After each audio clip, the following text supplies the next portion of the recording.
Good morning, first grade. Today is Thursday, May the 7th, 2020. Guess what? At the end of this day of school, so we already slept. You know how I always like to say how many sleeps? At the end of this day of school, so when you finish school for this week, next week is your last full week of school. So that's going to be 4 days of schoolwork, and then on Fridays we give you a little bit of time if you got a little behind or you're doing something else, so you can do that all next week. And then we actually officially have school the following week, but that not next week, but the week after. I'm not going to be sending home any work for you. I am going to send home something for a very special Bible lesson that I like to teach at the end of the year that we're going to do together. So I'm going to send home something for that very last week. And then we have a big parade that week. But that very last week of school is all just work that maybe if you're a little behind or something like that, you'll have a chance to make that up. So guess what?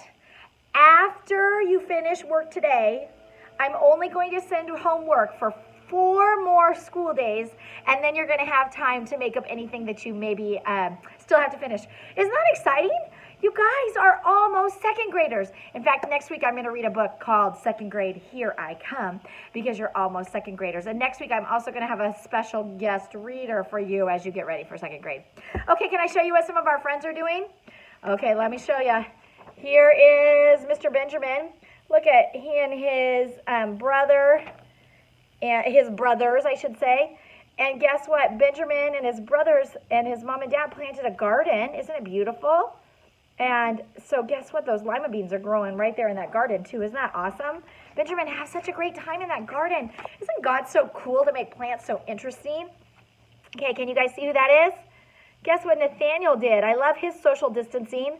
He went camping. Nathaniel, camping is awesome. Nathaniel, what I was telling your mom is I think it's super cool that you even got to be in long sleeves, that where you were camping, it was cool enough that you got to be in long sleeves up there. Did you have such a good time? Isn't camping so fun? I bet you saw some really awesome bugs up there.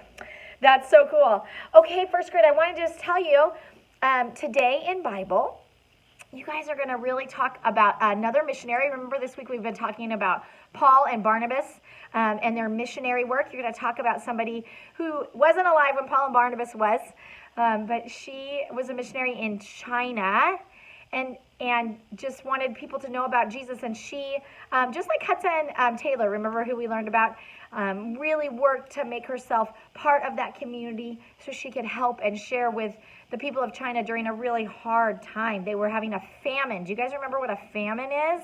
I know we've talked about that because we've talked about them a few times in Bible. Remember, that's when there's not enough food. Remember, like Joseph and his brothers, when Joseph went to Egypt and there was a famine. Remember all of that? So that's also what you're going to talk about today. Okay, for math today, I want to show you a little something. So let me see. I'm just going to see if I can move my camera, and if not, then I'll turn it off and reposition it. But let's see if I can just move it so you can see what I have here. Okay, do you see what I have here? I have some Lego minifigures. Do you see them? My Lego minifigures? Okay, how many do I have? I kind of put them in a 10 frame. So what do I have? 2, 4, 6, 8, 10. Today in math, you're going to do missing numbers. Remember, we like to call those mystery numbers, but you might see a problem like this. Mrs. Ellis had, well, let's say like this. Here, let me do this. I'm going to cover up some of them. And it might say, Mrs. Ellis found 4 minifigures. She did a little more cleaning in the house, and by the end of the day, she had 10 minifigures. How many minifigures did she find after she found the first 4? So you know I have 4, right? And you know all together I have 10. But the mystery number or the missing number, we've done this a whole bunch, especially in our math journals, remember, is what is in here. Remember, so 10 is going to be the sum, but I have to figure out what the missing number is. So how do I do that? Well, I could use a fact family. I could say blank plus 4 equals 10. I could also use that fact family by doing subtraction. 10 subtract 4 equals what? Right? I could count on a number line or my hundreds chart. So how many are in my mystery number? I bet you guys already know. How do I get to 10 if I have 4? How many do I have to add? You're right, I have to add 1, 2, 3, 4, 5, 6. You are right. Okay, I want to look at our math page a little bit where we're going to do mystery numbers, and I want to talk about it just a little bit. So I think my camera isn't going to stay without me holding it. So hold on just a second and let me get our math page.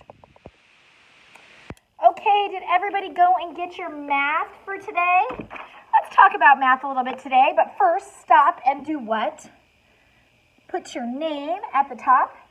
We're on page 321. You can see that cool shark.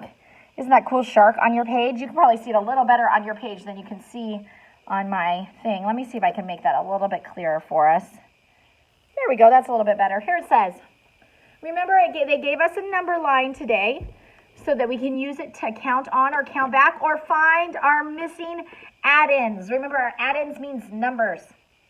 Okay, or parts of a number sentence. Here we go. Let's read it. Do we always read the information? Let's read the directions first.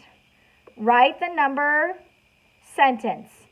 Count on to find the missing addend. So we know that I'm going to have a missing number here.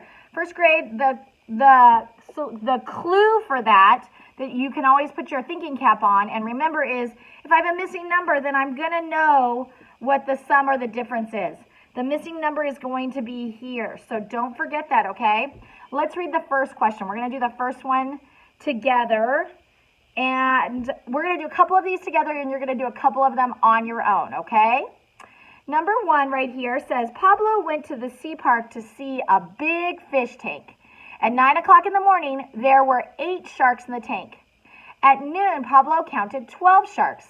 How many sharks were put in the tank between 9 o'clock and noon? Okay, let's go back and get our important information. Are you ready?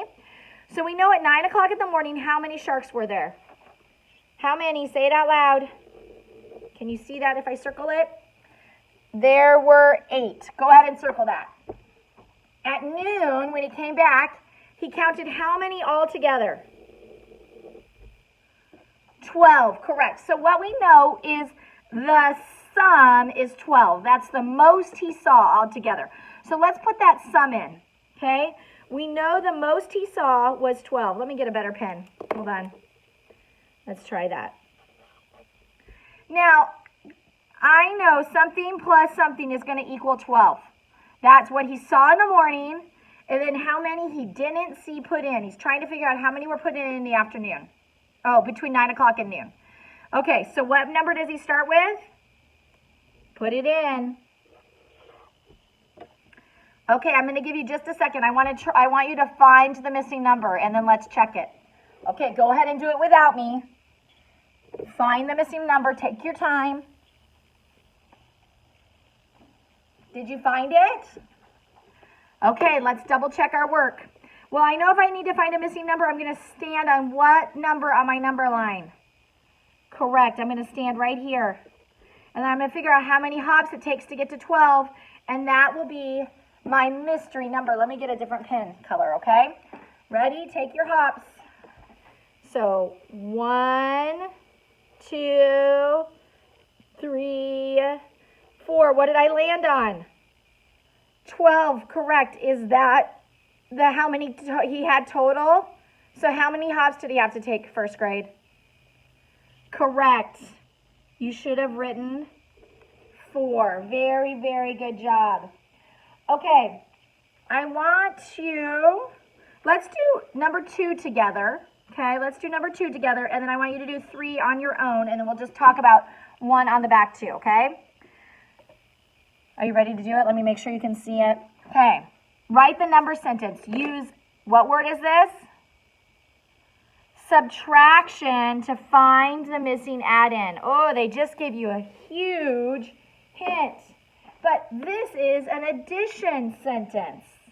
Let's talk about how we can use subtraction like a fact family to find the right answer, okay? The sea park staff began the day with 12 pails of fish. They fed the sea lions 5 pails in the morning. By evening, all 12 pails were empty. How many pails did the staff use that afternoon? Okay, let's circle our important information.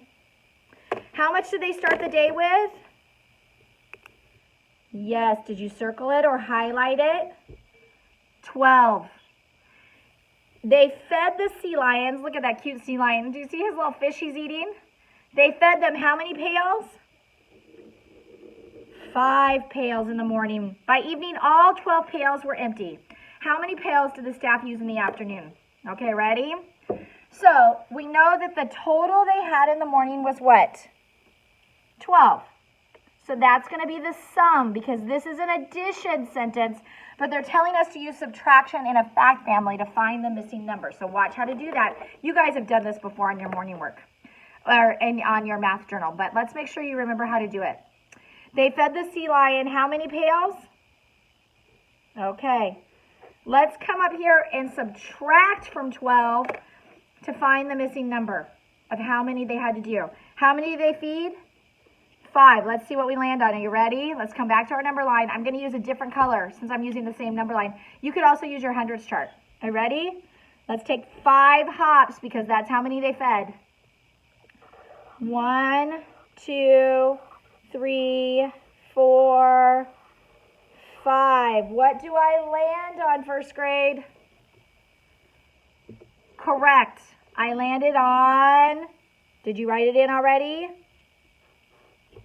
Now check yourself. This is how we're going to double check ourselves.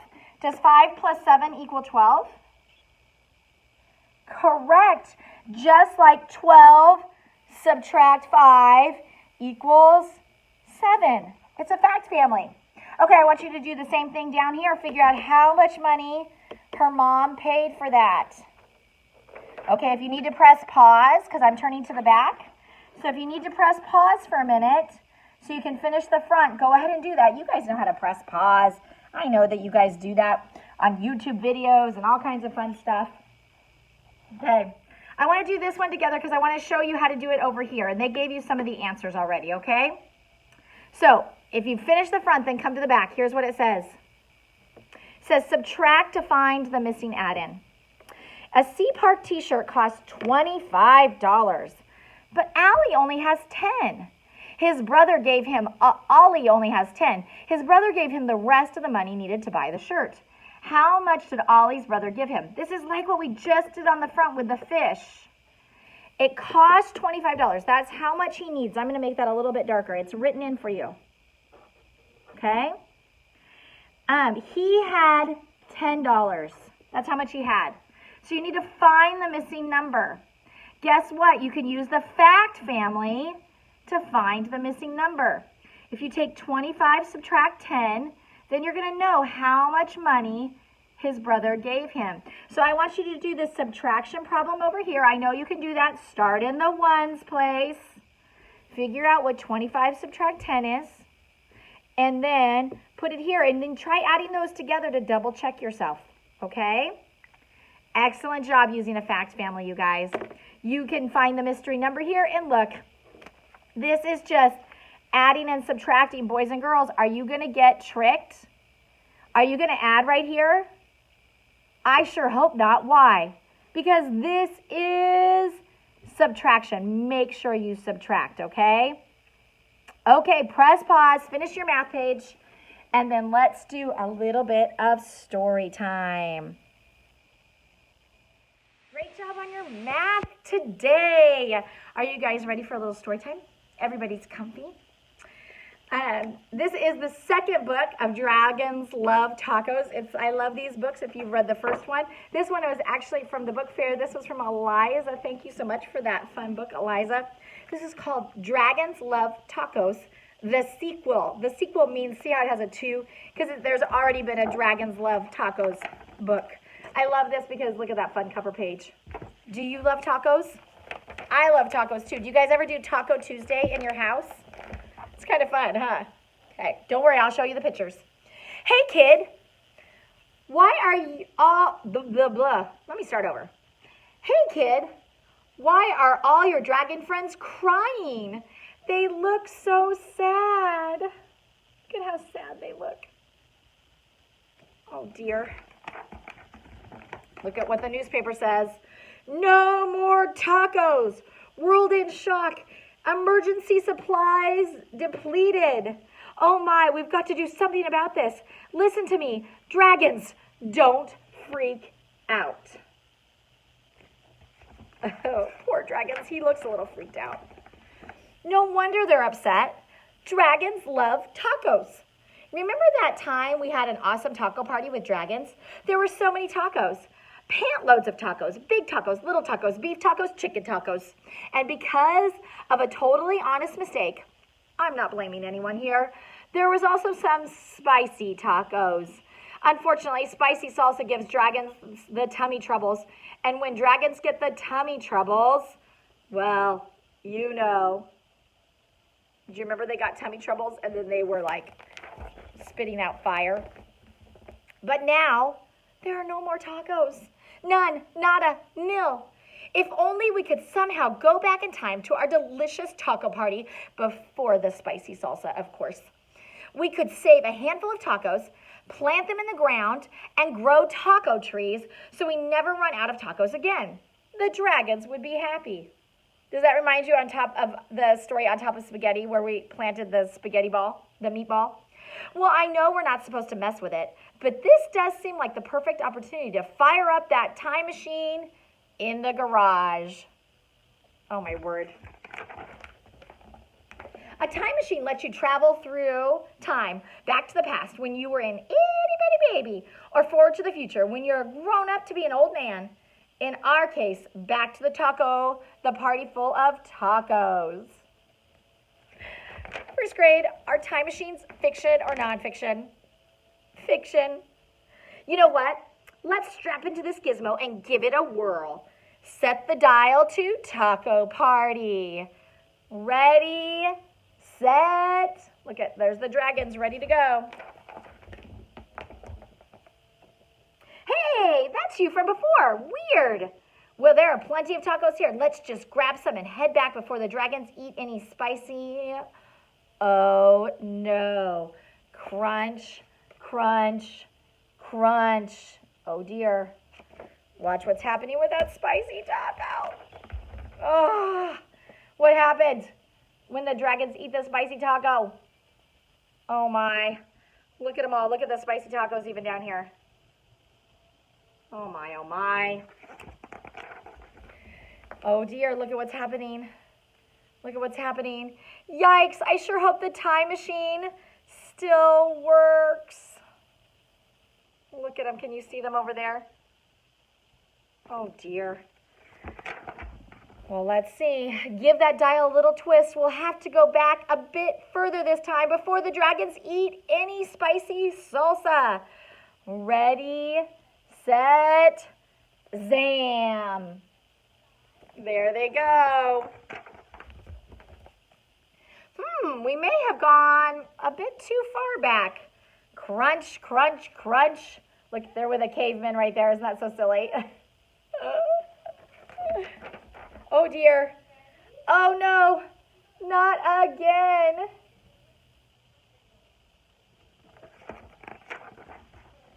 The time machine has seen better days. Oh, dear. Look at the time machine. Try some machine oil. That might do the trick. Wait a second. That's not machine oil. It's machine oil brand salsa. This may complicate our journey back through space-time. Zork. Oh, dear. Dragons love diapers? That's not right. Let's try again. Oh, dear. Tacos love dragons? Weird, but closer. One more time. Look at that taco walking around trying to get the dragons. Zam! Dragons love tacos. That's it. Dragons, quick, grab some tacos and let's get out of here before it's too late. Crunch, crunch, crunch. Zam! Oh, they're running. They're running. Did they make it? We made it. Congratulations. And then look at what they're doing. They're eating all the tacos. Oh, come on. Can they eat all the tacos? They need one of the tacos for the taco tree. Oh, you saved one. Phew. We'll plant a tree and have tacos forever. The dragons will be so happy. After all, dragons love diapers. I mean, tacos. Dragons love tacos. Heck, everyone loves tacos. Doesn't everyone love tacos? There it is. Do you all love tacos? I love tacos, and I love Taco Tuesday, but we even have tacos on Mondays and Fridays and Saturdays. So, okay, go do your very best. Do great on your math today if you haven't quite finished it. Do great learning about Bible and the cool missionary you're going to learn about. And have a wonderful, long, 3-day weekend. Bye, first grade. Love you bunches.